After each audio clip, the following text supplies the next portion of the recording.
Day 29 of winter arc challenge. ഈ ഒരു challenge നമ്മൾ കംപ്ലീറ്റ് ചെയ്യും. 1 മന്ത് കംപ്ലീറ്റ് ആയി, ഇനി ഒരേ ഒരു ദിവസം കൂടെ ഉള്ളൂ. സോ നമുക്കൊന്ന് നല്ലൊരു ഹെവി വർക്കൗട്ട് തന്നെയായിരുന്നു. സോ വേറെ ഒന്നുമല്ല, വിങ്സും ബൈസുമാണ്. സോ ആ 2 വർക്കൗട്ട് ഫോം നമ്മൾ ഇന്ന് തൊട്ട് വീണ്ടും ജസ്റ്റ് ഒന്ന് പരീക്ഷിച്ച് തുടങ്ങുന്നത് എന്താണെന്ന് കണ്ട് തന്നെ അറിയാം. അപ്പോൾ അതുപോലെ തന്നെ ജിമ്മിൽ കയറ്റിട്ടുണ്ടായിരുന്നു. വലിയ ആളും കാര്യങ്ങളൊന്നും ഇല്ലായിരുന്നു, കാരണം പുറത്ത് അത്യാവശ്യം നല്ലൊരു മഴയും കാര്യങ്ങളെല്ലാം ഉണ്ടായിരുന്നു.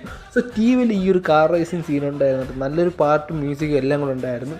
സംഭവം എന്ന് വെച്ചാൽ അതേപോലത്തെ ഒരു കാർ എൻ്റെ വീട്ടിൽ ഉടനെ തന്നെ വരുന്നതായിരിക്കും. ഓക്കെ, ആരും വരാതെ അവിടെ പോകും. സോ ബാക്കിൽ ലാസ്റ്റ് ഈ ഒരു സീറ്റർ റോയും കൂടെ ചെയ്തിട്ട് ആ ഒരു വർക്കൗട്ട് അങ്ങ് ഫിനിഷ് ആയിട്ടുണ്ടായിരുന്നു. പിന്നെ കയറുന്നത് ബൈസപ്സ് ആയിരുന്നു. ബൈസപ്സിൽ ഏകദേശം 3 വർക്കൗട്ട് നമ്മൾ സക്സസ്ഫുള്ളി കംപ്ലീറ്റ് ചെയ്തിട്ടുണ്ടായിരുന്നു. സോ അത് കഴിഞ്ഞിട്ട് വീണ്ടും ഒന്ന് റിലാക്സ് ചെയ്യാൻ കയറിയപ്പോൾ വീണ്ടും ടി വിയിൽ കാർ സീൻ. ഇന്ന് ആരാമത് ഈ ടി വിയിൽ വീടിട്ട്, പക്ഷേ കിടിലൻ വൈബായിരുന്നു കേട്ടോ. ആ ഒരു കാർ സീൻ, ആ ഒരു മ്യൂസിക് എല്ലാം കൊണ്ടിട്ട് ഞാൻ കേട്ടിട്ടില്ലാത്തൊരു മ്യൂസിക് ആയിരുന്നു. സോ അത് നമുക്ക് ഉടനെ തന്നെ ഇതിൽ ആഡ് ചെയ്യാം. സോ അങ്ങനെ ഇന്നത്തെ വർക്കൗട്ട് സക്സസ്ഫുള്ളി കംപ്ലീറ്റ് ആയിട്ട് ഡേ 13 വിൻ്റർ ആർക്കിൻ്റെ 1 മന്ത് നമ്മൾ കംപ്ലീറ്റ് ആയതിൻ്റെ വീഡിയോയും അതിൽ കുറച്ച്